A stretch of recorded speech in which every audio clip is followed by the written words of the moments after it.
Okay, so get this. Today, we are going deep on something a little different.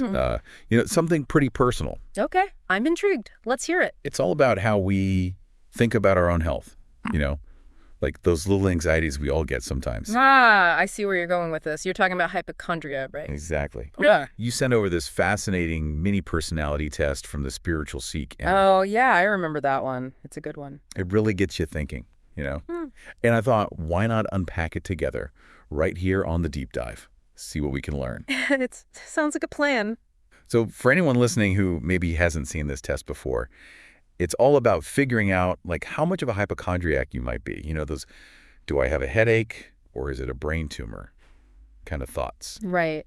And it's really important to remember that this is just a fun, informal exploration, not a clinical diagnosis or anything like that.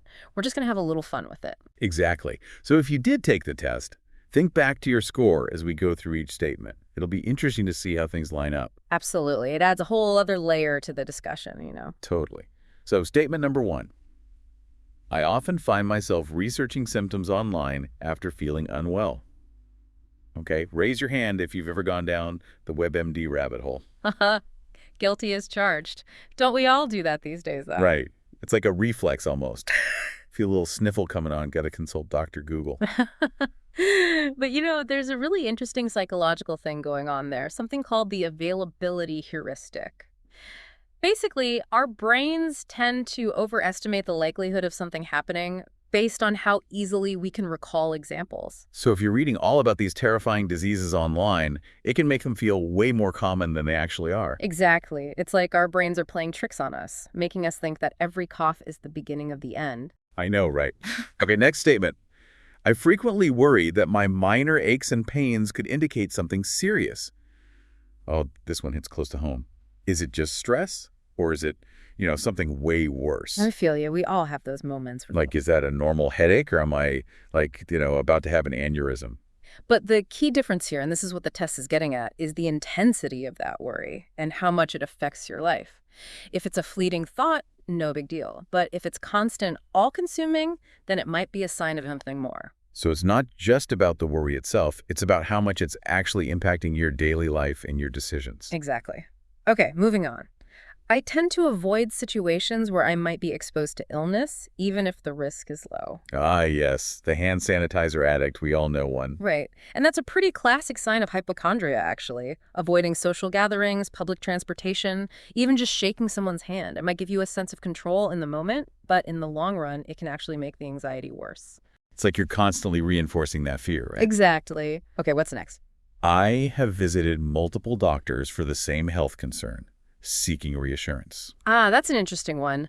Sometimes a second opinion is totally valid, especially for complicated medical issues. But for someone with real hypochondria, that need for reassurance can become almost obsessive. So it's not just about getting a second opinion. It's about constantly needing that external validation for their anxieties. You got it. They might go from doctor to doctor, desperately searching for that one answer that will finally put their mind at ease, which ironically can end up making the anxiety even worse. It's like a vicious cycle, right? Yeah. The more you seek reassurance, the more anxious you become. Exactly. All right, next statement. I keep a close watch on my body and notice every little change or sensation.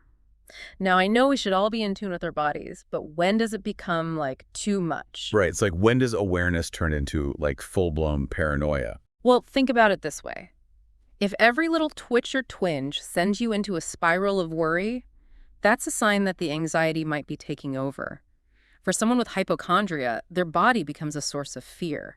They're constantly on high alert, looking for any sign of illness. And the thing is, we all experience those little aches and pains, right? It's normal.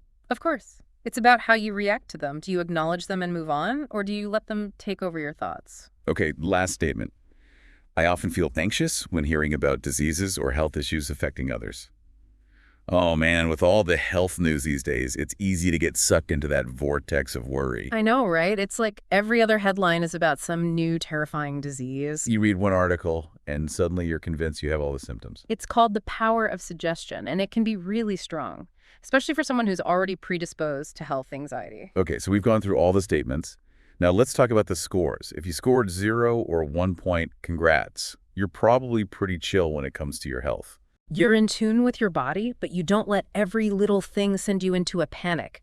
You're a rational, level-headed individual. 2 to 3 points? Well, a little bit of concern is totally normal. Right. We all worry about our health sometimes. It's human nature. But the key here is that you can manage those worries without them taking over your life. You might do a bit of research, check in with your doctor, but you don't let it consume you. Okay, what about 4 or 5 points? Now things are getting a little more serious. At this level, the anxiety is starting to have a real impact on your quality of life. You might be avoiding situations, constantly seeking reassurance, or just struggling with persistent worry. And this is when professional help might be a good idea, right? Absolutely. A therapist can help you understand those anxieties and develop healthy coping mechanisms. And what about a score of 6? Well, that suggests a pretty severe level of anxiety, and it's definitely time to reach out for professional support. Therapy, medication, stress management techniques, there are so many options out there. It's so important to remember that help is available. There's no shame in seeking it out. Couldn't agree more. Illness anxiety is a real condition, and it's treatable. Wow, this has been a fascinating deep dive. But it does make you think, right? Like, knowing what we now know about hypochondria, how should we be approaching all this health information that's constantly thrown at us? From the media, from friends, even from well-meaning family members. That's a great question. It's definitely something to ponder. So, thanks for joining us on this exploration, everyone. Until next time. See you then.